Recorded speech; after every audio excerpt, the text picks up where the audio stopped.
Hi, I'm Madison and this is Device Guys. I recently did a book review over the Battle of the Labyrinth on this channel.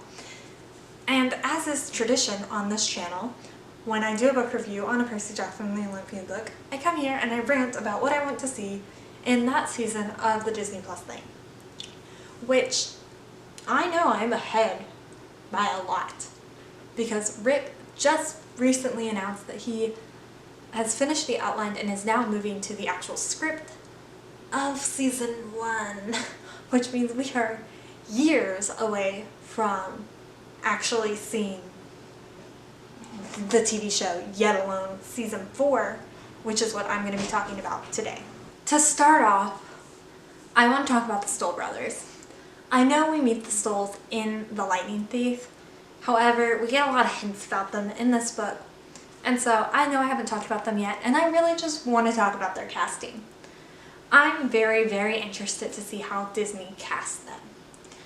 Because in the books, they're described as two brothers that look very similar, and they don't know which one's older and which one's younger. But I don't personally take that as being identical. I just take that as brothers very close in age, and you just don't know which one's the older one and which one's the younger one. And I really, really, really don't want them to cast twins in that role. I don't know how they're going to do it. If they're going to get two guys that look like they could be brothers, actual brothers. I really don't care as long as it's not twins. And I say that because I don't want them to be Fred and George, two brothers that are pranksters and tricksters and all of that, but I really want a separation between the Weasley twins and the Stoll brothers. On the topic of casting, Daedalus. I'm interested to know if they're going to cast one guy to play Daedalus and Quintus and use like prosthetics and stuff to make them look different.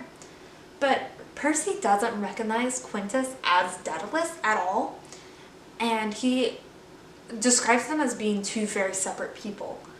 And that's kind of what I'm expecting. I'm expecting like a 60, 70-year-old to play Daedalus, and then like a 30, 40-year-old to play Quintus, and then to share characteristics and traits. Next, I just think the way that you can film the labyrinth will be really cool. I feel like there's a lot of really cool shots of like shooting up and low angles and like shaky cam and like in the walls and like, I don't know, I think it's gonna bring up a whole interesting dynamic, and you can have the labyrinth shots feel completely different from all of the other shots we will see in the series at this point in time outside of the labyrinth. But that brings me to my one point. I do not want the labyrinth scenes to be overly dark.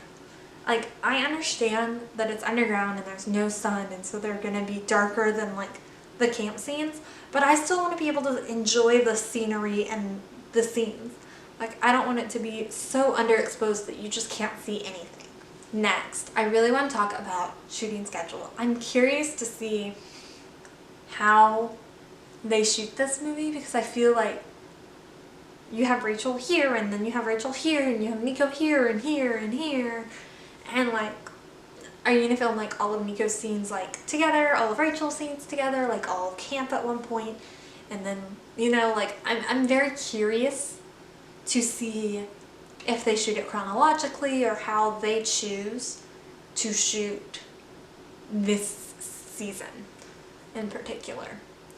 Because children grow, and so you don't want to have Percy being like one appearance and then another appearance by the end and like having those mixed up together.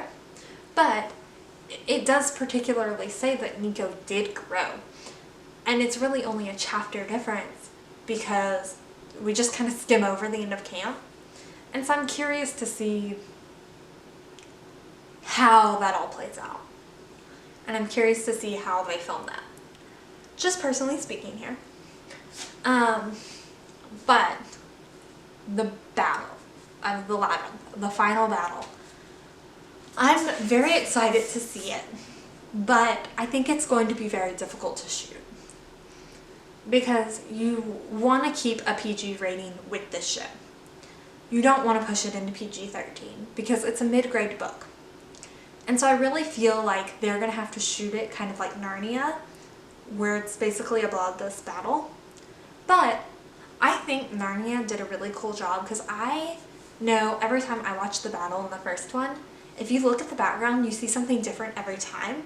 And so I think that's how they're going to have to film this anyway, with like lots of background action, because you don't have time to sit there and focus on each individual fight and character going on, and there's so much described in a small amount that I think you're almost going to have to show it like in the background of Percy's shot.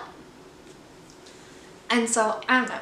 I'm very curious because you can't do like a Hunger Games thing where there's just blood splashing everywhere, and you know, Hunger Games really use the shaky cam to keep that PG-13 rating. But I really hope that they don't do the shaky cam technique to keep a PG rating. I think if they filmed it like how Narnia was filmed, it could be this timeless, classic, really amazing battle. But nobody's asking me how to film it, so we will just have to wait a very long time to see how this all turns out. But I'm curious to know, what are you excited about in the Disney Plus adaptations of the Percy Jackson books? It doesn't have to be about this book. Tell me what you want to see in The Lightning Thief, Sea of Monsters, Titan's Curse. I don't care. I would love to have a conversation with you down in the comments. You can go ahead and hit the like button if you enjoyed this video. Check out more Percy Jackson content from this channel and our Percy Jackson playlist. And if you want to see more Percy Jackson or any book related content from us, you can hit that subscribe button. We try to have a new video out every Saturday and occasionally on a Wednesday, so come check us out. Bye!